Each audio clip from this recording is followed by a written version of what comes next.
Tohir va Zuhra filmidagi Zuhra rolini ijro etgan maftunkor, betakror Parizoda Bo'rixojayeva bugun bizning foydali suhbat podkastimizning mehmoni. Men o'sha aytgan joyga keldim-ku. Parizod, siz Munisa Rizayevani yaqin qarindosh ekansiz. Deyishadi, qo'shilaman, lekin butunlaycha qo'shilmayman. Ayollik jozibangizni qanday qo'llaysiz? Ayollik jozibasi menda umuman olganda Ayollarga 3 ta nima maslahat bergan bo'lardingiz? keyin afsuslanmaslik uchun hozir qilinglar. Necha yosh bo'lishinglardan qat'iy nazar. Tohir va Zuhra filmidagi Zuhra rolini ijro etgan maftunkor, betakror Parizoda Bo'rixojayeva bugun bizning foydali suhbat podkastimizning mehmoni. Men o'sha aytgan joyga keldim-ku. Assalomu alaykum Parizod. Podkastimizga xush kelibsiz. Assalomu alaykum Lobar. Podkastingizga taklif qilganingiz uchun rahmat. Juda ham xursand bo'ldim. Men Parizodani betakror ayol, sevimli, suyukli yor, mehribon ona sifatida juda ham yaxshi taniyman. Lekin tomoshabinlarimizga qisqacha o'zingiz haqingizda Parizod gapirib bersangiz va tanishtirsangiz. Endi o'zim haqimda nima aytishim mumkin? Uzoq 2000-yillarda shu Tohir va Zuhra roliga taklif etilganman. Bu men uchun debyut rol bo'lgan. O'zi bola bo'lganman u yili 14 yoshda. 14 yosh bo'lgansiz. Undan oldin katta sahnalarda qo'shiq aytganman. Lekin aktrisa emasman. Haligacha aktrisalikka o'qimaganman va u yillarda ham faqatgina menda yoshlik, beg'uborlik bor edi, lekin umuman hech qanaqa professional darajadagi ijro umuman yo'q edi. Lekin meni probalardan o'tkazishgan va darrov o'sha kunni o'zida tanlashgan. Men qayerda rol o'ynayapman, kim bilan rol o'ynayapman, qanaqa kino bu o'zi hech nimani bilmaganman ham, tushunmaganman ham. Lekin dadamdan ruxsat so'rashgan ular va menga ruxsat tekkan. U kinodan keyin judayam bir shov-shuv bo'lib ketgan. Qanaqangi kinoda o'ynaganimni umuman olganda premyerada bilganman. Faqatgina shuncha taniqli aktyor, aktrisalar, qo'shiqchilar bilan bir kinoda rol o'ynaganimdan judayam xursand bo'lganman. Albatta, undan keyin mana hozirgi kungacha 25 yil o'tgan bo'lsa, u kino haligacha shu tashrif qog'ozimga aylangan. Qayerga borsam, yangi insonlar bilan tanishsam, hamma "Ha, siz Zuhrasiz-ku, Tohir Sodiqov bilan rol o'ynagan" deb kutib olishadi. Hattoki bir xil davralarda meni ismimni ham bilishmaydi. Parizoda emas, Zuhra deb tanishadi. Shu hozirgi kunda 20 yoshda turmushga chiqqanman. Hozirgi kunda 4 nafar farzandim bor. Ajoyib bir go'zal oilani bekasiman va qiziqishlarim ham juda ko'p, hobbilarim ko'p, qiziqishlarim ko'p va intilishim o'zingiz bilasiz, hamma narsaga juda qiziqish bilan intilaman. Menimcha turmush o'rtog'ingiz ham sizni shu filmda ko'rib sevib qolgan bo'lsa kerak. Har doim hamma shu gapni aytadi. Yo'q. Ko'rmaganmilar uni? U kinoni ko'rmaganlar, ular juda ruslashib ketgan oila va unaqa o'zbekcha kinolarni ko'rishmagan. Lekin o'zi biz uzoq qarindoshmiz turmush o'rtog'im bilan. Shu qarindoshlar orada bizni yaqinlashtirib, unaqa yaqin tanishmas edik, yaqinlashtirib, tanishtirib bir voy, yaxshi qiz oiladan nariga ketish kerak emas deb o'zligida olib qolishdi. Undan keyin esa biz oila davrasida, yangi oilada Tohir va Zuhra kinosini ko'rdik va ular meni boshqatdan kashf etishdi. Juda ham qiziq. Parizoda, mana o'zingizni 3 ta so'z bilan ta'riflaganingizda qaysi so'zli bo'lardi? Bilasizmi, o'zimga o'zim ta'rif berish men uchun juda qiyin. Lekin yaqinlarim, turmush o'rtog'im, onam, qaynonam aytadigan bir gapni aytaman. Energizer deb bitta so'z bilan ta'riflashim mumkin. Chunki Xudoga shukr, Allohga shukr, energiyaga to'laman va hamma yoshlikdan o'ylagan niyatlarim, orzularim, qanaqadir planlarimni har doim bajarishga va unga erishishga harakat qilaman va shu borada albatta eng birinchi o'rinda menda oila va shu oilamni birinchi o'ringa qo'ygan holda uni birga olib borishga harakat qilaman, ishlarimni ham. Mana shu podkastimizni juda ko'pgina ayollar kuzatishadi va Menimcha har bitta hozir sizni ko'rayotgan ayolda shu savol tug'ilsa kerak. Mana siz aytyapsiz, energizerman deyapsiz. Mana haqiqatda ham har doim hamisha shunaqa energiyaga to'la bo'lib yurish uchun nima qilish kerak? Sportga borasizmi yo bir yoga bilan shug'ullanasizmi? Qayerdan buncha energiya olasiz? Endi to'g'ri, hamma har xil. Umuman olganda hammaning energiyasi ham har xil. Kimdir bosiqroq, spokойныйroq, qanaqadir. Lekin men hayotni juda sevaman. Umuman olganda bu hayotda, bu dunyoda borligimga shukr qilaman va erta tongdan uyg'onganimda, men bu dunyoda borman. Meni oyoq qo'lim ishlayapti. Gapira olaman, yura olaman, nafas ola olaman deb shunga shukrlar qilaman va har gal, har doim ertalabdan so'rayman. Ey Xudo, menga sog'lik, salomatlik bergin. Men har doim hamma ishni bajarishga, hamma ishimni ulgurishga harakat qilaman. Menga energiya ber deb so'rayman. Chunki eng yomoni shu kuchdan qolish. Eng yomoni bir qanaqadir dardga chalinib yotib qolish deb bilaman. Hozirgi paytda Allohga shukr, kuchimiz bor, sog'lig'imiz bor. Hamma ishni uddalashimiz kerak. Keyin vaqt o'tgandan keyin misol uchun, voy, o'sha paytda shunaqa qilsam bo'lar ekan demaslik uchun. Eng qo'rqadigan narsam shu. O'sha paytda buvilarimiz shunaqa deb o'tirishadi-da, bolam, men orzu qilganman, undoq qilishni, o'tda ishlashni, bu narsani qilishni, lekin shu u qo'ymagan, dodang qo'ymagan, misol uchun deb farzandlar bilan ulgurmaganman. Shunaqa demaslik uchun men har doim harakat qilaman, energichni bo'lishga. Charchayman albatta. Hamma aytadi, nimaga sen charchamaysan? Albatta charchayman. Nega charchamayman? Tirik jon, hammamiz charchaymiz. Lekin hech nima qilmaydi, pensiyada dam olaman deyman-da, yana energiyaga to'la oldinga yurishni boshlayman. Mana qizlar, foydali suhbatda zo'r life hack Parizod Burxo'jayevadan juda ham zo'r life hack. Ya'ni hamisha energiyaga to'lib yurish uchun albatta birinchi o'rinda shukronalik. Allohga shukronalikka bildirib turish va shu orqali energiyaga to'lib boyib yurish, to'g'rimi? To'g'ri. Va yana bitta narsani aytib o'tdingiz. To'g'risini aytsam, men ham bu narsaga juda nima desamki, ishonaman va hayotiy bir qoidalarimdan biri deb hisoblayman. Bu keyingi afsus deyiladi. Ya'ni hayotda hamma narsani shundoq qilish kerakki, ertaga keyingi afsus bo'lish kerak emas.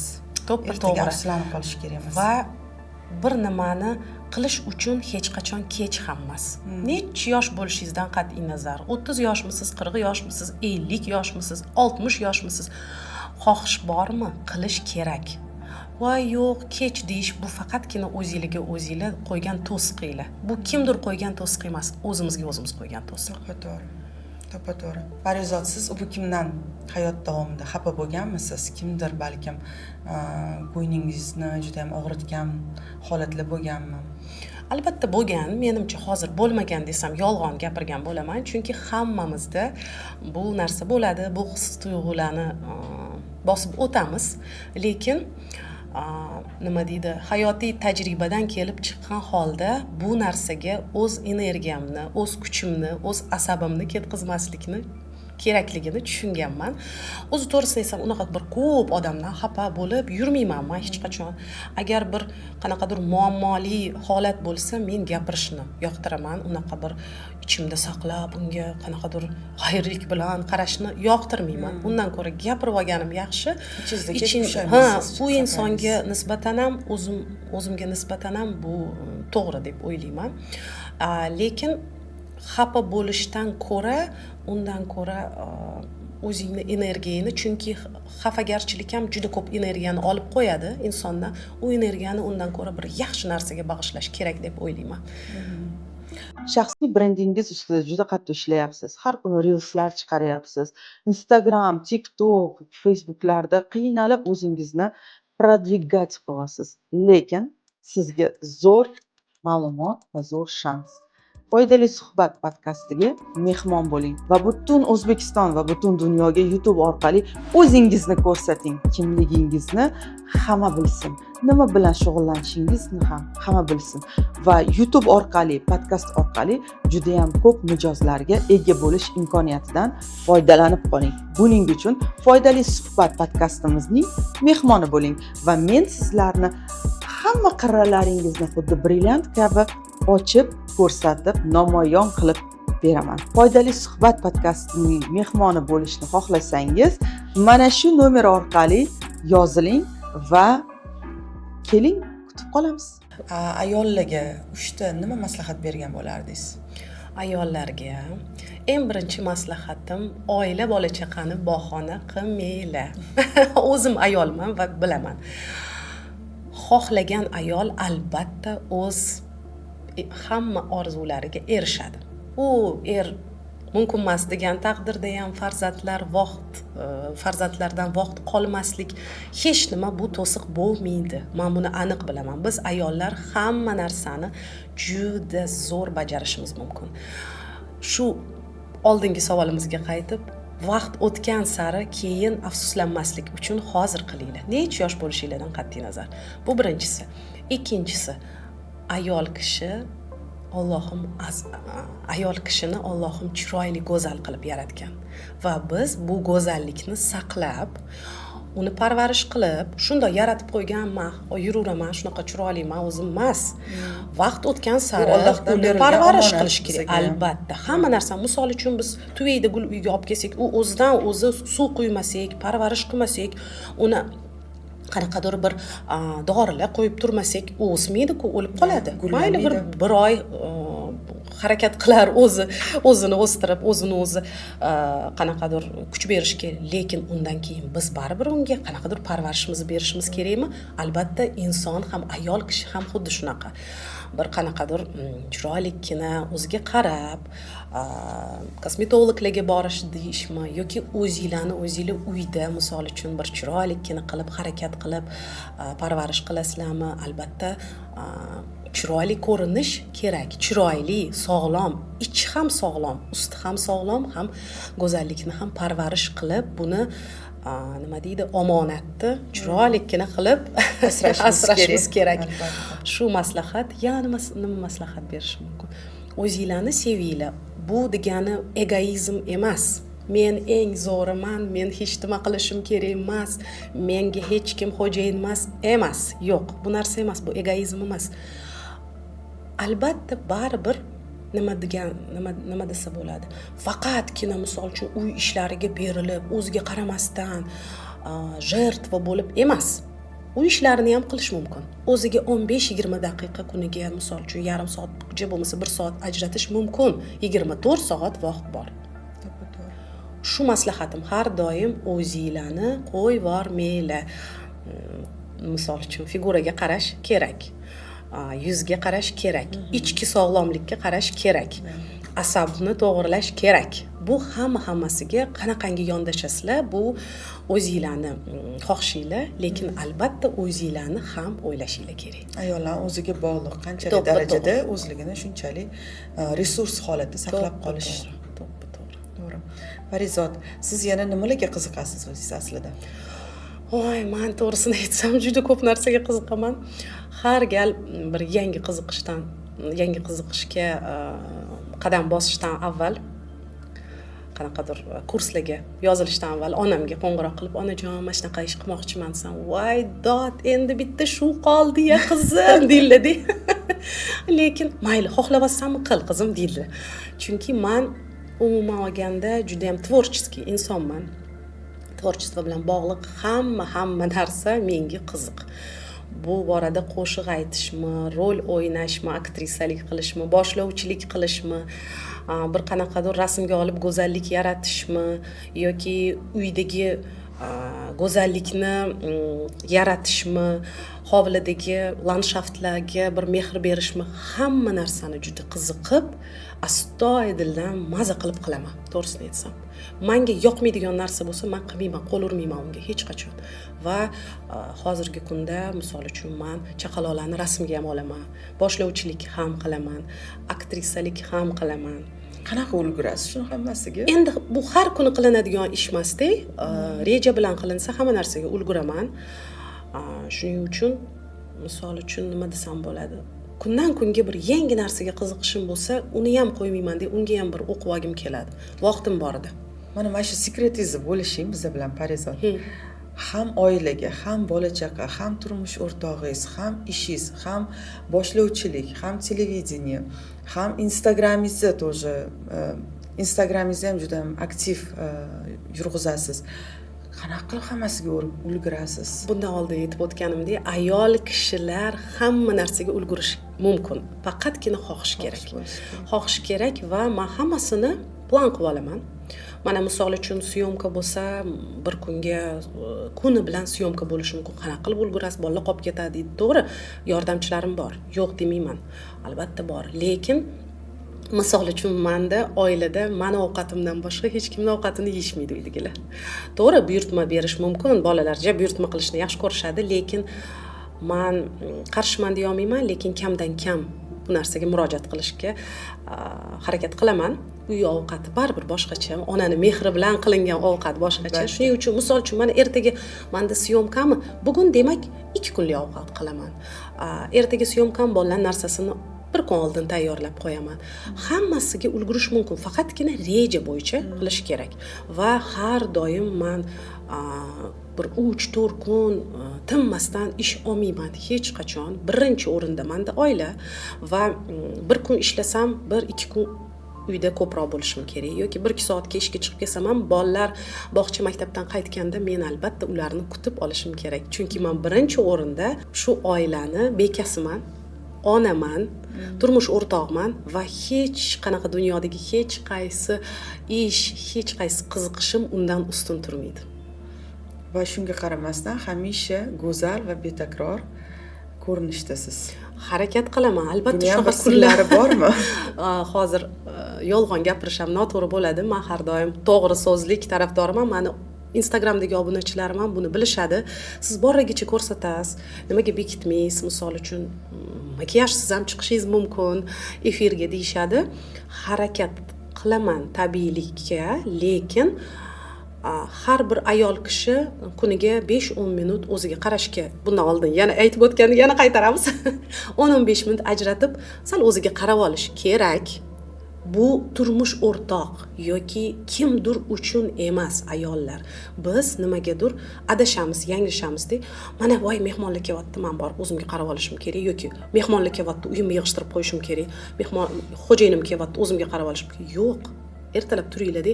Men o'zimga yoqishim kerak. Men oynaga qaraganimda o'zimni yaxshi ko'rishim kerak deb o'zingizga qarab olinglar. U misol uchun chaplanib olish emas. Ozgina nima deydi, o'zimizni go'zalligimizni yanada go'zallashtirish uchun, подчеркивать свои достоинства deymiz-ku, shu uchun yaratilgan narsa. Hamma narsa bor-ku, hozir misol uchun internetga kirsanglar ham son mingta videolar bor, kim qanaqa bo'yantirishi. Unga pul to'lab qayergadir o'qishingiz ham kerak emas. Hamma narsa mana ayollar olinglar, qilinglar deb bizga taqdim etilgan. Faqat xohish kerak. Albatta, xohish kerak. 15 minutga kamroq uxlaylar. Voy, men umuman uxlamayman. Juda kam uxlayman, lekin uyquni yaxshi ko'raman, yaxshi ko'rmayman emas, lekin kam uxlayman, juda kech yotaman. Kechgacha mana shu ertangi kunni hamma narsalarni tayyorlab qo'yishim kerak. Misol uchun ovqat bormi, nonushta bormi, bolalarning kiyimi bormi, hammasini tayyorlashga harakat qilaman. Juda kam uxlayman. Shu undan oldin aytganimdek, pensiyada uxlayman deyman-da. Xo'jayinim bilan shuni tarafdorimiz, hamma narsaga ulguramiz-da, endi pensiyada uxlab olamiz deymiz. Farzandlaringizga qanaqa vaqt ajratasiz va ular bilan birgalikda bo'lganingizda nimalar qilasiz, nima bilan shug'ullanasiz? Farzandlarga shu deyarli har kuni ular maktabda kechgacha bo'lishadi. Maktabdan keyin yana qo'shimcha darslari bor. Shuning uchun ular 6-7 deb qaytishadi. Deyarli har kuni men o'zim ularni kutib olaman. va albatta kechki ovqatni biz oilamiz bilan hammamiz yig'ilib qilamiz. Bu bizda an'ana. Bu siz bo'lmaydi. Misol uchun undan oldin kimdir ovqat yeb qo'ygan bo'lsa ham, nimadir qilgan bo'lsa ham yo'q. Bizda dumaloq stolimiz bor. U stollar atrofiga yig'ilamiz va hammamiz ovqatni tanovul qilamiz. Bu bizda an'ana. Bu bilasizlarmi, mehr ko'zda deyiladi. Misol uchun kunimiz qanaqa o'tgan, kunimizni sarhisobini qilamiz. Gaplashamiz, suhbatlashamiz, bir og'riqli qanaqadir masalalar bo'lsa, uni hal qilamiz va albatta bu mehr ulashamiz bir-birimizga. Shunaqa bolalar bilan vaqt o'tkazish, misol uchun oddiy kunlarga men umuman hech qanaqa ish olmayman, hech qachon. Chunki bu oilaviy kun, biz bolalar bilan balki qayergadir chiqib nonushta qilamiz yoki-da детский площадкалар bizda hozir O'zbekistonda juda ko'p bolalar maskani ochilgan va u bolalar juda ham yaxshi ko'rishadi. Oldindan plan qilamiz va maza qilib bolalar bilan oilaviy kun o'tkazishga harakat qilamiz. Xo'jayinim ham men bilan bu fikrlarimga har doim qo'shilib keladilar. Biz bitta yo'ldamiz doim oldindan shuni plan qilib oilaviy kunlarimizni bir oila davrasida o'tkazamiz. Parizod, sizni qizingiz ham bor va o'g'il farzandlaringiz ham bor.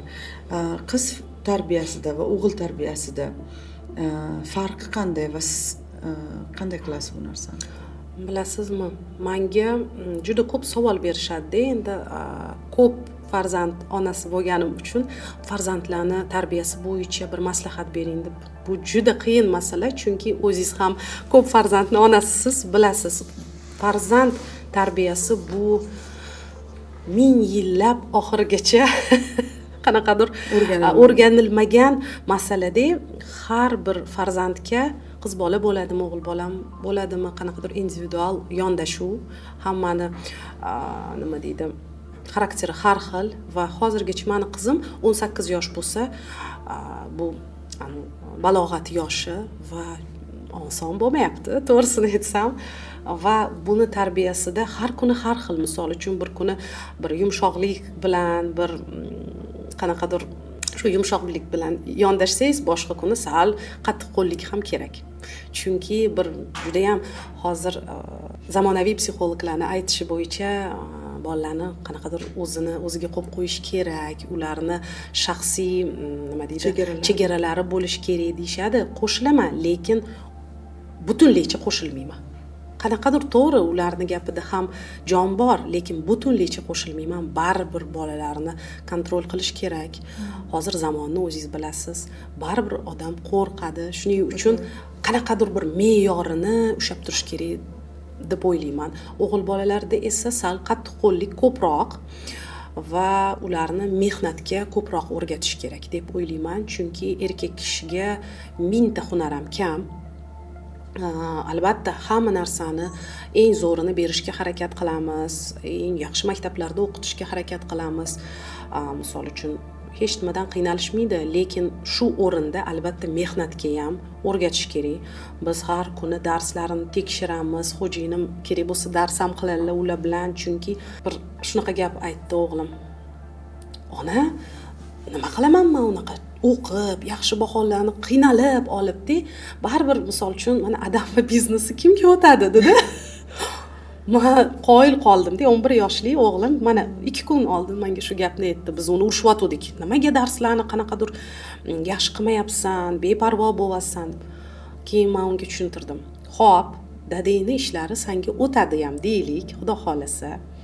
Lekin uni dadangdagi olib borish uchun senga bilim kerak emasmi desam, o'ylanib qoldi-de. To'g'ri aytyapsiz, men uni bankrot qilib qo'yishim ham mumkin-ku dedi. Shuning uchun farzandlar bilan o'zi javob beribdi. To'g'ri, farzandlar bilan vaqt kelganda kattalardagi gaplashish kerak. Biz ular tushunmaydi, bolalar deymiz-ku, lekin bu narsa noto'g'ri. Bolalar bilan kattalardagi gaplashish kerak, ularga tushuntirish kerak. Hattoki bilasizmi, men bolalar psixologiyasini, oila psixologiyasini o'qigan paytimda bir narsani aytishgan, chaqaloq tug'ilganda ham uchu qilib gaplashish kerak emas. Oddiy kattalar bilan gaplashgandek gaplashish kerak, chunki uni miyasining rivojlanishi o'sha chuchu dan to'g'ri bo'lmaydi.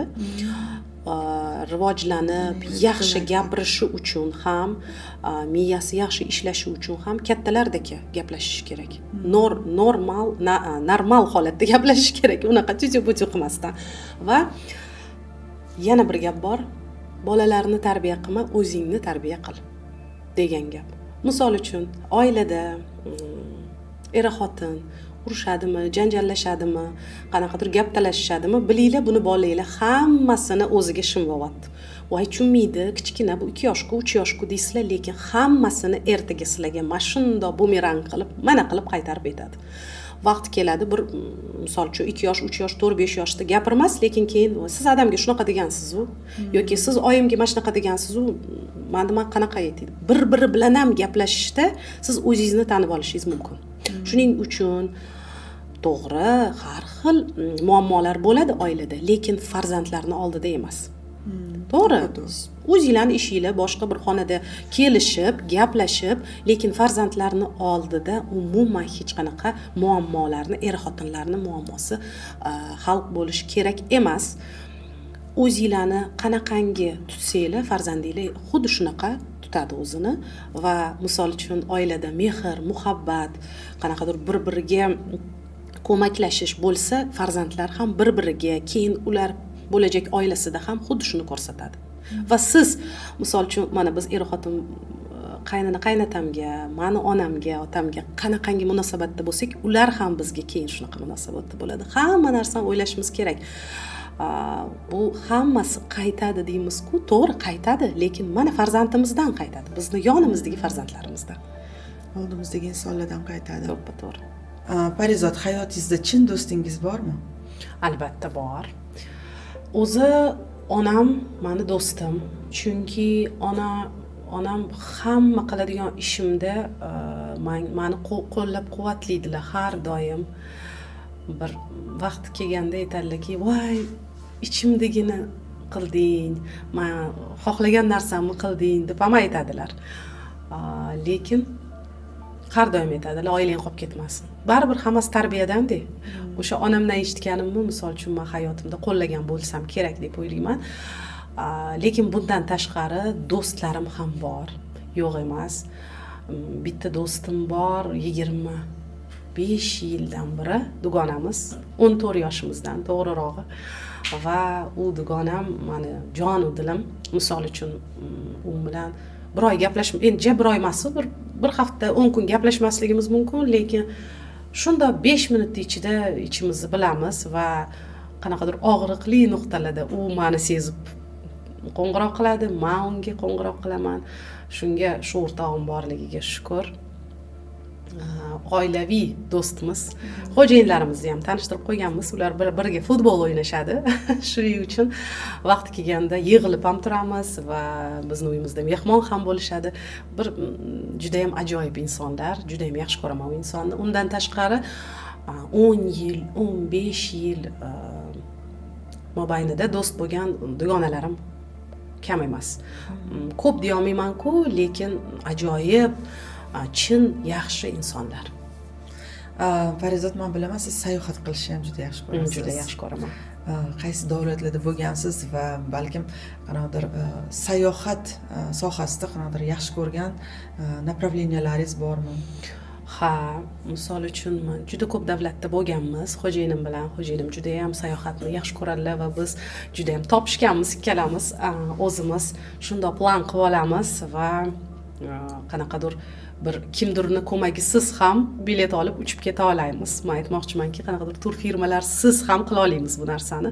O'zimiz internet bo'yicha planlarimizni bir kun bu narsani, ikkinchi kun boshqa narsani xohlab o'zimiz o'zgartirib qila olamiz. Eng yaxshi ko'rgan davlatim baribir Turkiya. Meni joni dilim. U yerda bilmayman 10 marta bo'lganmanmi, 15 marta bo'lganmanmi, lekin u yerga baribir har doim qaytgim keladi. U degani boshqa davlatni ko'rishni istamayman emas. Boshqa davlatni ko'rishim kerak, lekin bir yilda bir marta bo'lsa ham borib, 2-3 kunga borib nafasini his etishim kerak Turkiyani. Juda ham yaxshi ko'raman, insonlarni yaxshi ko'raman, havosini, tabiatini, tarixini, ovqatlarini, hammasini yaxshi ko'raman. Turk qardosh xalqlar to'ppa-to'g'ri. Ko'nglimizga ham yaqin-da baribir qanaqadirchi. Misol uchun, nimaga Turkiyani unaqa yaxshi ko'rasan? misol uchun unaqa yomon tomonlarini qanaqadir qidirib aytishadi odamlar. Men aytaman, men hech ham yomon tomonni ko'rmagan ekanman. Faqatgina yaxshi tomon, yaxshi insonlar uchraydi. Mehribon insonlar, do'stlarimiz juda ko'p Turkiyada. Menga faqat yaxshi odamlar uchraydi desam, balki o'zing yaxshi odamsan, balki o'shanga deyishadi, balki, lekin men faqat yaxshi tomonni ko'raman va juda ham yaxshi ko'raman Turkiyani. Ayollik jozibasi siz uchun bu nima? Va turmush o'rtog'ingiz bilan ayollik jozibasini, ayollik jozibangizni qanday qo'llaysiz? Yoki balkim siz go'zalsiz, o'zingiz chiroyli, mafturkor ayolsiz, balkim kerak emasdir sizga bu narsa. Hozir qiyin savol, lekin ayollik jozibasi menda umuman olganda unaqa bir qanaqadir sirim yo'q-ku, lekin shu tabassumda, samimiy yaxshi kayfiyatda va hayotni sevishimda deb o'ylayman. Shu qanaqadir bir siri yo'q. Shuni hammasini birlashtirsangiz bir qanaqadir jozibador insonga aylanasiz deb o'ylayman. Chunki sen har doim qanaqadir bir kayfiyating yaxshi deb so'rashadi-da. Qanaqa qilib har doim kulib turasan? Men umuman qalbaki bo'la olmayman, to'g'risini aytsam. To'g'ri, kayfiyatim bo'lmaydigan payti ham bo'ladi, lekin qanaqadir hayotdan zavqlanishni yoqtiraman va hamma qanaqadir sal unaqa yaxshi narsa bo'lmasa ham o'shandan ham bir pozitivniy narsa o'zimga topishga harakat qilaman. Chunki kayfiyatni buzib, o'zimni asabiylashishimga energiyamni ketkizgim kelmaydi. Har bir holatdan pozitiv chiqib ketishga harakat qilaman. Va shu ham mana pozitiv hayot davomida pozitiv bo'lish ham sizni ayollik jozibangizga kiradi. To'g'rimi? Shunaqa. Parizod, baribir yosh o'tgan sari ayol kishi o'ziga qaraydi. Hozir shu haqida gaplashdik. Balkim sizni kosmetologiyada o'zingizni yaxshi ko'rgan qanaqadir muolajalaringiz bordir. Qaysi birini yoqtirasiz, qaysi birini qilasiz va o'zingizni hamisha mana shunaqa yosh, go'zal bo'lib turishingiz uchun qanday protseduralardan foydalanasiz? To'g'risini aytsam, voy siz tabiiy chiroylisiz, hech nima qilmaysiz-a deyishadi. To'g'ri, misol uchun men ko'z, qosh, lab bir qalbaki qilishdan uzoqroqdaman, yaxshi ko'rmayman. Men uchun tabiiylik birinchi o'rinda, lekin yosh o'tgan sari men tabiiy bo'lishim kerak deb o'zini qo'yib yuborish ham kerak emas. Albatta sport birinchi o'rinda, qanaqadir yana misol uchun vesni ushlab turish uchun muolajalar, hech qanaqa qalbaki narsasiz. Shundoq tabiiy, kamroq ovqatlanish, to'g'riroq ovqatlanish, sportni qo'shish, qanaqadir muolajalar, lekin hammasi tabiiy, unaqa bir qanaqadir meditsinskiy narsalarga murojaat qilmayman. Lekin yuzga keladigan bo'lsak, albatta me'yorida inyeksiyalar ham olib turaman, lekin birinchi meni istagim shifokorimga kelganda albatta shifokorimga, bu misol uchun oddiy kosmetolog emas, shifokor kosmetologga murojaat qilaman va hammaga ham tavsiya qilar edim shuni. Shifokorga kelganimda albatta aytaman, tabiiyligim yo'qolmasin. Iltimos, qanaqadir namlantiradigan ukollar, salgina qanaqadir ajinlarni yo'qotadigan ukollar olaman, olmayman demayman, aldamayman, men har doim rostini aytaman azizlar, olish kerak, lekin voy mashkamroq bo'lib qopti-da, yana degan narsa menda yo'q. Men qo'rqaman bundan. Iltimos, tabiiyligim shu ko'rinishimdan hech qayoqqa ketmasin. Faqatgina nima deydi, salgina svejiyroq, salgina nima deydi, ko'rinishim sal yaxshilansin, lekin umuman o'zgarmasin. Iltimos sizlardan deyman, chunki hozir o'zingiz ham bilasiz, ayollarimiz o'zimi yoki noto'g'ri insonlarga uchrab qolyaptimi, juda qalbakilashib ketishyapti. Buni o'zligisi balki ko'rishyapti, balki qanaqadir urf moda deb o'ylashyaptimi, lekin juda ham o'zgartirishyapti. Men ko'ramanda har doim aytaman, voy o'zinglar to'ppa-tuzsizlar-ku. To'g'ri, yaxshilash kerak, yo nimadir nima deydi, vaqt o'tgan sari ushlab turish kerak bu go'zallikni va shundoq bo'lmaydi. bir nimalar qilib professionallarga murojaat qilib yordam berish kerak, lekin qalbaki oshirib yubormaylik. Oshirib yuborish Hammasi me'yorda bo'lsin deyman. yoshlik go'zallikka ketidan quvib sal oshirib yuborayotganlar To'ppa-to'g'ri. Baribir vaqt o'tyapti. Misol uchun biz 20 yoshda go'zal bo'lganmiz, lekin 30 yoshda biz go'zal bo'lmaymiz degani emas, biz boshqacha go'zallikka o'tamiz va 40 yoshda undan ham boshqachasiga o'tamiz. Chunki bu tajriba, bu hammasi yuzimizda. Va hammaga aytaman, ming kosmetologga boringlar, ming vizajistlarni zo'riga borib bo'yaninglar, boshqa ichinglardagi baribir yuzinglarda bo'ladi. Ichinglarda qanaqadir xafagarchilik, yo birovga qanaqadir g'ayr yoki ani ko'rolmaslik bir bo'lsa, hammasi yuzda aytadi. Bu hech qanaqa kosmetologlar bilan, vizajistlar bilan yopa olmaysizlar deyman. Ich tozalaylar, birinchi yaxshilab uborka qilinglar ichinglarni deyman, keyin yuzinglar ham chotki bo'ladi deyman. Dili toza, dili yorug' insonlarning yuzi ham yorug' bo'ladi. To'ppa-to'g'ri. Parizod, anaqani Munisani gapirsak bo'ladimi? Albatta, aytavering. Qarindoshlik bilan aytamiz. Faktlardan deb aytaman deb. Parizod Burixodjayeva haqida biz bilmaydigan bir nechta faktlar bor. Balkim bilarmiz. Parizod, siz Munisa Rizayevani yaqin qarindosh ekansiz. Shu haqida ham bir ma'lumot berasizmi bizdan tomoshabinlarga? Munisa Rizayevani o'zi Instagram sahifamga doim mana har kuni deyarli savol keladi. Munisa Rizayeva bilan qanaqa qarindoshsizlar? Munisa Rizayeva bilan qanaqa qarindoshsizlar? Shu savolga javob beramiz ofitsial. Azizlar, Munisa Rizayeva bilan yoshligimdan dugonamiz o'zi. Men qo'shiq aytganman yoshligimda va u bilan bir sahnada meni dadam uyushtirgan katta tadbirlarda qo'shiq aytardik birga va dugona bo'lardik. Dugona edik. Va sekin-sekin vaqt o'tgan sari meni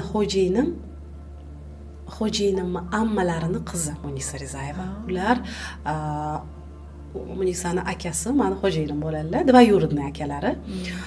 Va juda ham yaqin oilalar, juda ham bir-biriga mehr muhabbat bilan yondashishadi va Munisa Rizayeva bilan meni xo'jayinimni buvilari bitta inson. Shuning uchun rahmatli ular, bilasizmi, har payshanba osh qilardilar-da. Hamma qarindoshlarini yig'ardilar u buvi va Munisa Rizayeva ham kelardi. Misol uchun hamma ammalar, xolalar hamma yig'ilardi va biz bu yerda maza qilib bir diydorlashardik va Munisa har doim aytardi: "Ha, meni o'rtog'imiding, mana akamga kelin bo'ldi, endi meni kelinimsan" deb qo'yardi. Biz dugonamiz birinchi o'rinda derdim. "Yo'q, kelinimsan" deb qo'yardi. Juda ham yaxshi munosabatdamiz, juda ham samimiy, yaxshi, juda toza ko'ngil inson va men uni juda ham yaxshi ko'raman. Men xo'jayinim ham yaxshi ko'radilar. Juda ham yaxshi ko'raman. Menimcha uni yaxshi ko'rmaydigan inson o'zi-yu, muxlislari va hamma yaxshi ko'radi-yu, lekin misol uchun biz juda ham yaqin bilganimizdan keyin ham uni juda ham yaxshi ko'ramiz uni, chunki rostdan ham juda yaxshi inson. Munisa hamda Karimani ham juda yaxshi ko'raman, hurmat qilaman ikkala opa-singillarni. Va siz ham ular qatori juda ham go'zal, betakror va bilasizmi, mana shu oranglardagi shunaqa iliq munosabatlar havas tuyg'usini chaqiradi. To'g'ri. To'g'ri aytdim. Восхищение вызывает. To'g'ri, men ham sizga bizga qo'shilaman. O'zi qarindoshlar bir-biriga qondosh, qarindosh deydi-ku, biz bir-birimizga juda ham kerakmiz-da. Hozir oxirgi paytlar bilasizmi? Qanaqadir mehr kamayib ketyapti insonlarda. Haqiqatan ham mana shu sila, rahm deyiladi. Shu narsa ancha kamayib qolgan. Juda ham kamayib ketgan. Misol uchun bir tadbirlar bo'lsa ham, tug'ilgan kunlar bo'lsa ham bitta, ikkita gap bilan сообщение jo'natamiz, bo'ldi-da, shu bilan. Lekin mehr muhabbat, shu yaqinlik salgina yo'q bo'lib ketyaptimi deb o'ylayman. Chunki hammasi mana diydor shirin deydi-ku. Ko'rishgandan boshqacha energiya olasiz, yaqinlar bilan, qarindoshlar bilan ko'rishganda, chunki vaqt juda tez o'tyapti. Juda ham to'g'ri, hammaning ishi bor, oilasi bor, juda ko'p tashvishi bor, to'g'ri, lekin baribir oilaga vaqt ajratish kerak-da. Shu hozir bundan oldin aytdim, buvilari bitta xo'jayinimni va Munisa Rizayevani va shu ularni oilasini an'anasi mani shunaqa ich-ichimga ko'nglimga tushgan edi-da. Men rosa shu an'anani olib borishni xohlaganman. Albatta qo'limdan kelmadi, lekin vaqti kelganda uchrashib turamiz oilamiz bilan, lekin hammani o'zini ishi bor, ham shu qatorda bizni ham va har doim yig'ilishga iloji bo'lmaydi. Lekin men juda ham xohlar edim. Shu an'ana bo'lishini, kech bo'lmasa o'zimni oilamda farzandlarim bilan bolalar ulg'ayishadi, o'z yo'lini topib ketadi, oilasi bo'ladi hammasini. Lekin haftasiga bir kun albatta farzandlarni yig'ib, bir qanaqadir chiroyli dasturxon tuzab, ularni chaqirib, suhbat qilib, mehr ulashishni juda xohlayman. Ilohi qo'limdan kelsin bu narsa, lekin shu narsa hammada bo'lishini xohlayman. Yaqinda bir onam tarafdagi qarindoshlar bilan yig'ildikda, har xil yoshdagi qarindoshlarimiz bilan, misol uchun o'tda buvilar, dodalar ham bor, nevaralar ham, evaralar ham bor, hattoki ular bilan yig'ildik bir taxminan 25-30 kishida. Bilasizmi? Shunaqangi mazza qildim, sizga aytib bera olmayman. Men o'zi qarindosh urug'larni juda yaxshi ko'raman. Juda ham yaxshi ko'raman. Juda mehrim katta. Lekin o'tirdik hammamiz bir dasturxon atrofida gaplashdik, energiyaga shunaqangi to'ldim. Hattoki mafiya o'yinini o'ynadikda, kattalarga tushuntirdik. U tushuntirganimizcha o'zimiz esimizdan chiqib qoldi. Lekin tushuntirdik, ular ham biz bilan o'ynadik. Har xil yoshdagi insonlarni bir joyga jamlagan bir boshqachada. Kattalardan bir qanaqadir saboq olamiz, ular yoshdan qanaqadir bir zamonaviy narsani olishadi. Bu energiya almashinuvi, bu bilim almashinuvi, qanaqadir tajriba almashinuvi. Chunki hozir yoshlarni ko'p o'tmagan bo'lsa ham hayoti baribir o'zining tajribasi bor-da, bir boshqacha tajriba. Yosh o'tganlarning ham o'zining tajribasi bor. Bu narsa juda ham kerak deb o'ylayman. Shuning uchun shunaqa tadbirlar, shunaqa yig'ilishlar ko'proq bo'lishini xohlayman. Bir qanaqadir katta, bir zo'r catering chaqirib stol tuzamanglar, shundoqqina bitta osh qilinglar. To'g'rimi? Bitta achichu odamga ko'p biror narsa kerak ham emas. Nimaga desanglar, bu eng birinchi o'rinda mehr kerak. Bir qoshiq osh bilan, misol uchun 5-6 qoshiq osh bilan qornimiz to'yadi, lekin ko'rishganimiz bir ko'nglimizni isitib, bir boshqacha energiya ancha vaqtga yetadi bizga. Zo'r. Yana biz bilamiz, Parizod, siz yana bizni ijtimoiy tarmoqlarda ko'p kuzatib boramiz. Parizod, siz juda ham chiroyli va ko'rinishi bo'yicha juda ham mazali taomlar tayyorlash ustasi ekansiz va adashmasam hozirgi kunda ko'rsatuv vedushisiz mana shu mavzuda. Shu haqida ham gapirib bersangiz. Ha, men o'zim bolaligimdan ovqatlar pishirishni, qanaqadir pishiriqlar qilishni juda ham yoqtiraman. Bir onam o'tkazib o'rgatganini eslolmayman. Faqatgina shu ko'rganim onamda. Baribir har kuni ovqat qilinardi uyda, nonushta, kech paytga ovqatlarni shunda ko'rganimni qilaverardim. Bilsam, bilmasam, noto'g'ri qilsam ham qilaverardim. Menda bu narsaga ishtiyoq yoshligimdan boshlangan, yoshligimdan bo'lgan qanaqadir pishiriqlar, boshqa narsalarda sekin vaqt o'tgan sari shunaqa vaqt kelgan, qilishim kerak bo'lgan oilada bu narsani va turmushga chiqqanimda hammasini qilishni boshlaganman umuman olganda. Hattoki yaqinda ko'rsatuvda aytib o'tdim bu narsani. Men osh qilishni bilmaganman-ku, lekin ko'rganman. Ko'raversangiz esingizda qoladi. Shu turmushga chiqishimdan avval potaxamiz bo'lgan, bir necha kundan keyin to'yimiz. Xo'jayinimning dodalari osh qilaman, kelinglar deb chaqirdilar. Hamma oila yig'ilgan, men hali kelin emasman, lekin potaxamiz bo'lgan. Bir necha kundan keyin to'yimiz bo'lish kerak edi. Taklif qilishgan, eshikdan kiryapman deb, doda menga qarab, "Osh damlashni bilasizmi?" dedilar. Qotib qoldim-da. Bilaman dedim. Yo'q, deyolmayman deb, men shunaqa odamman, hamma narsani bilaman deb aytaveraman. Bilaman desam, "Unda o'zingiz damlaysiz" dedilar. Voy, Anna dedim. Tamom dedim endi. Onamga tez qildim deb, "Voy, ko'rgansan-ku 100 marta men damlaganimni damla olaysan" dedilar. Endi qo'l oyoq titrayapti, hamma kutyapti, Parizodni zo'r osh damlasa kerak. Damladim, chiqdi. Har doim aytaman, bir narsani xohlash kerak, eng birinchi o'rinda. Xohish bilan qilingan narsa albatta chiqadi. va qo'rqmaslik kerak. qo'rqmaslik shu narsani kerak. qilayotganda. O'shandan biri man o'sha kuni tushunganman. Hech nimadan qo'rqmayman, hamma narsani uddala olaman deb va turmushga chiqqanimda shilpildoli ham qilardik, somsali ham qilardik va bir nechta xamirlarni ham yoyardik qaynonam bilan birga va hamma ovqatni o'zimiz qilardik. Mantili bormi, yo'q, hasb qilmayman, bilmayman. Hasb qilish aldoqchi bo'lib qolmay, xonim demoqchi edim. Xonimlarmi, hamma ovqatni o'zimiz qilardik. Bankalar ham yopardik. Haligacha banka yopaman. Qanaqadir eskicha odam bo'lsam ham yopaman haligacha, chunki bolalarim yaxshi ko'rgan bir qanaqadir murabbolar, boshqa narsalar yaxshi ko'raman va uyda faqatgina o'zim ovqat tayyorlashga harakat qilaman. Bir xillada, misol uchun chet eldan kelsak yoki chet elda bo'lsak, onam qilib jo'natadilar, yo onam kelib qiladilar, lekin o'zim Toshkentda bo'lganimda o'zim ovqat qilaman. O'zim ovqatimni yaxshi ko'raman va oilam ham qanaqadir bir onasi tayyorlagan, mehr bergan ovqatni yeyishni xohlayman. O'zi chiroyli va mazali ovqatlanishni yaxshi ko'raman o'zim va oilamga ham shuni ravo ko'raman har doim. Va shundan kelib chiqib dugonalarim, yaqinlarim aytdi, nimaga Instagramga ovqatlaringni qo'ymaysan deydi. Voy, quralash qilvormay, Instagramimni bir yo'nalishda olib boring, qo'yinglar desam, yo'q, shu narsa qiziq obunachilarga. Sen qo'lingni umuman suvga urmaysan deb o'ylashadi ular dedi. Yo'q, qanaqasiga? Hammasini qo'yish, endi hammasini emas, ko'proq qo'yishni boshladim. Voy, Telegram kanal oching deb iltimos qilishdi. Keyin Telegram kanal ham ochdim. U yoqda ham bir necha mingta odam bo'lib ketdi. Voy, shu oddiy qilgan ovqatlarim kimdirga foyda berar ekan.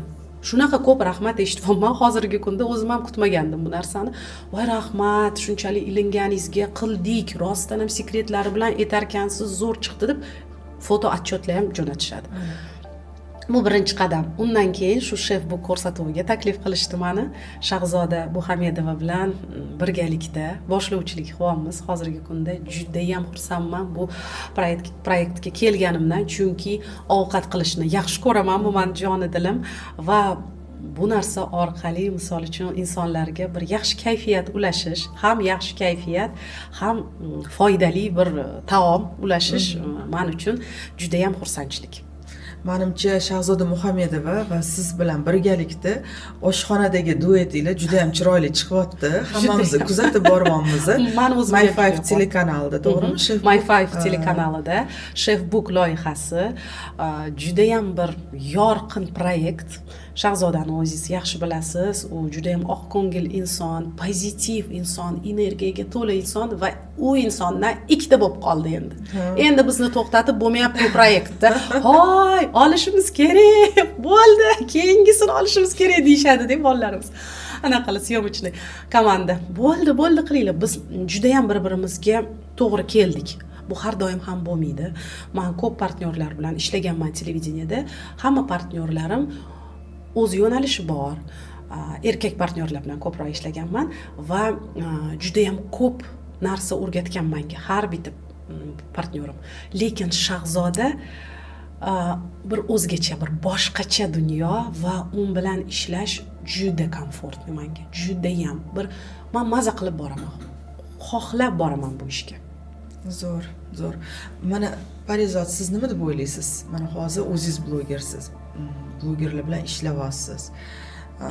Blogerlarning hayoti aslida haqiqatmi? Haqiqatdan ham ular ko'rsatayotgandekmi yoki fake-mi ekan все-таки? Bilasizmi? Hozir shu masalada yaqin narsani bor qilib ko'rsatishga harakat qiladi deb o'ylashadi-da. To'g'risini aytaymi sizga? Yaqin kunlargacha men ham ishonar edim ko'p narsaga.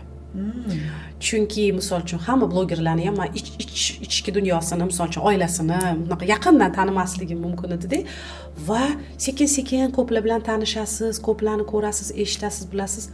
Voy, rostdanmi kimdirda nimadir prokatida, kimdirikini optirib ko'rsatdi. Misol uchun endi men kimdir muhokama qilib kelmayapti, hamma o'z tanlovidagi ish qiladi, o'z yo'lini o'zi tanlaydi. Lekin men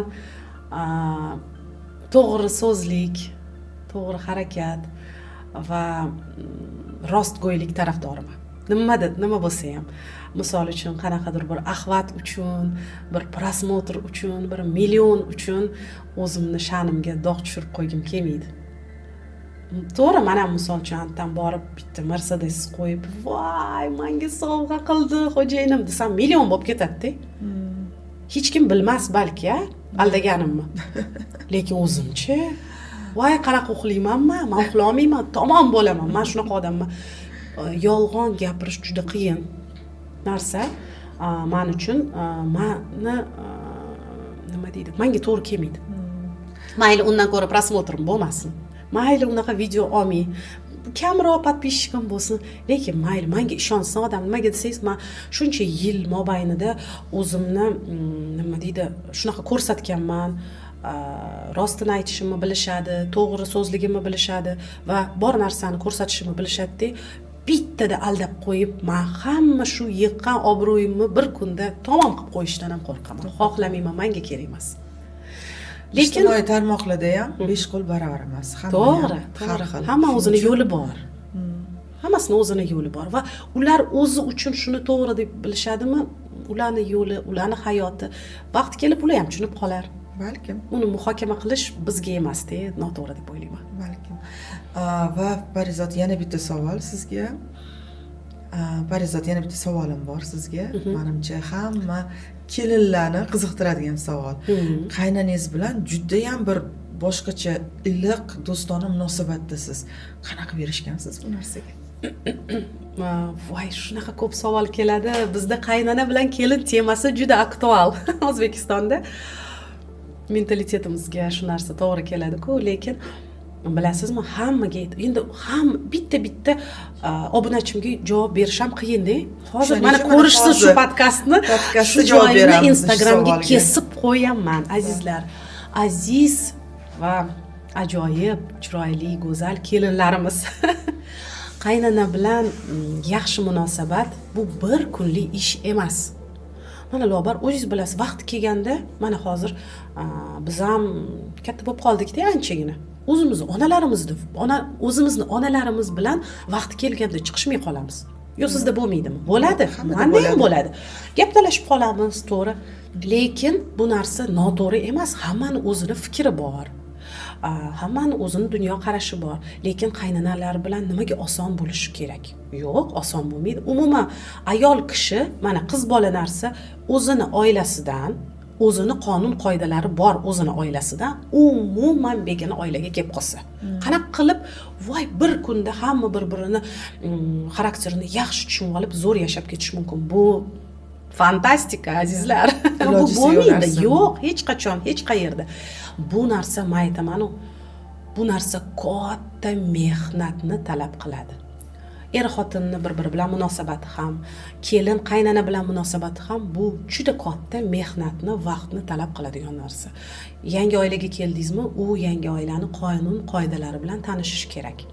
To'g'ri, misol uchun sizni egishadi, qayiltirmoqchi bo'lishadi. Bir qanaqadir o'sha joyda ham me'yorini bilib, ular bilan ham nima dedi, bamaslahat, birgalashib, gaplashib, ularga to'g'ri keladigan narsa, o'zingizga ham to'g'ri keladigan narsa, misol uchun umuman o'zingizga stop deb hamma faqat u oilani qonun qoidasi bilan emas, bir qanaqadir o'rtasini, me'yorini topib yashashni boshlash kerak va sekin-sekin bir-birini o'rganish kerak deb o'ylayman.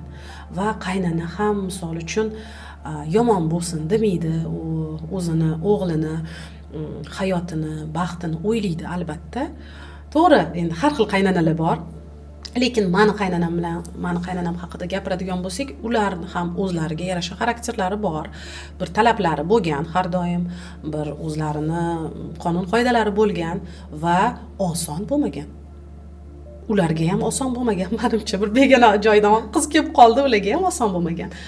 Lekin shunga qaramasdan siz kontentga olib chiqa oldingiz qaynanangizni. Ha, mana vaqt o'tdi, sekin pritirka degan narsa bor. Bilasizmi, birinchi 3-4 yil pritirka bo'ladi. Bu faqatgina xo'jayiningiz bilan emas, qaynanangiz bilan, qaynotangiz bilan va oila a'zolari bilan. Shu pritirkadan sekin-sekin biz eson-omon o'tib oldik, bir-birimizni tushunib oldik va bir chiroyli oila bo'lib yashashni tanladik. Nimaga desangiz, meni xo'jayinimning onasi ham mana hozir ozgina yildan mana 1 yildan keyin 20 yil bo'ladi turmush qurganimga. Men 20 yoshda turmushga chiqqanman. Demak, bu inson menga 20 yildan beri onalik qilyapti. O'zimni onam ham 20 yil, misol uchun 20 yil onalik qilganlar, hozir ham onamlar 40 yil bo'ladi yaqinda. Lekin aytmoqchi bo'lganim, hayotimni yarmi shu inson meni onam, bu ikkinchi onam bo'lgan.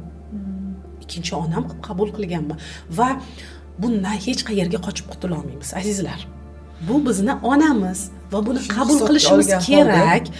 Mehr, muhabbat bilan hamma narsani yengish mumkin. Mana onam bir gapi bor. Hammaga ham to'g'ri kelmaydi albatta, lekin ko'proq shu narsaga baribir men suyanib yashayman. Sen insonlarga qanday muloqot va qanaqa mehr bersang va ulardan ham shunaqa mehr olasan. Ko'p insonlar bilan shu narsa juda yaxshi menga yordam beradi. Albatta hammasi bilan emas, 5 qo'l baravar emas-ku, lekin ko'proq men shu narsani qo'llayman insonlarga. O'zim qanaqa mehr bersam shuni olaman. Va shu inson menga juda ko'p narsani o'rgatgan, juda ko'p narsada ko'maklashgan va yaqin 1 yildan beri biz ular bilan kontent olishga ham ulgurdik va xursand bo'lib, jon deb men bilan kontent qilib beradilar. Faqat aytadilar, men xohlayman deb bir xilada keling sizni yomonroq qaynana qilib ko'rsataylik desam, men unaqa emasman-ku. O'ynab bera olmayman. Yo'q, men tushmayman unaqaga.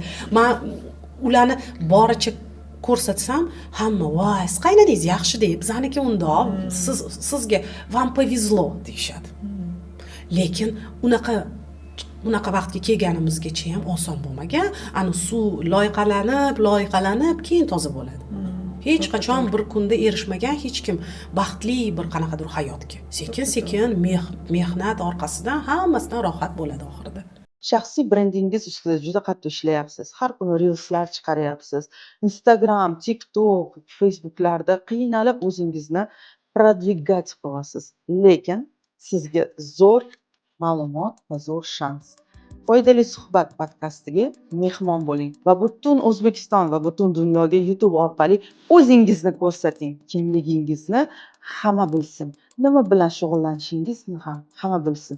Va YouTube orqali, podkast orqali juda ham ko'p mijozlarga ega bo'lish imkoniyatidan foydalanib qoling. Buning uchun foydali suhbat podkastimizning mehmoni bo'ling va men sizlarni hamma qirralaringizni xuddi brilliant kabi ochib, ko'rsatib, namoyon qilib beraman. Foydali suhbat podkastining mehmoni bo'lishni xohlasangiz, mana shu nomer orqali yoziling va keling, kutib qolamiz. Parizod shunaqa bir chiroyli daqiqada mana shu podkastimizni yakunlaymiz va sizga mana shu podkastimizga kelib shunaqa samimiy javoblaringiz uchun, layfhaklaringiz va maslahatlaringiz uchun katta rahmat. Balkim tomoshabinlarimizga aytadigan gapingiz bo'lsa. Azizlar, hech qanaqa bahona qo'ymasdan o'z orzuylarga erishishga harakat qilinglar. Xohlagan ishinglarni qilinglar, xohlagan orzuylarni oldingizga qo'yib, unga shaxtam qadam tashlanglar. Shunda vaqt o'tgandan keyin afsuslanib qolmaysizlar. Rahmat kattakon Parizod. Rahmat taklif uchun. Juda ham bir chiroyli suhbat bo'ldi degan umiddaman va obunachilarga bir qanaqadir foydasi ham tegadi degan umiddaman. Albatta, juda ham foydali suhbatimizda, juda ham foydali maslahatlar va layfhaklarni berdingiz. Menimcha har bir ayol ko'pgina savollariga javob oladi bu podkastdan va keyinchalik yana podkastimizda mehmon bo'lasiz degan umiddaman. Rahmat kattakon kelganingiz uchun. Rahmat.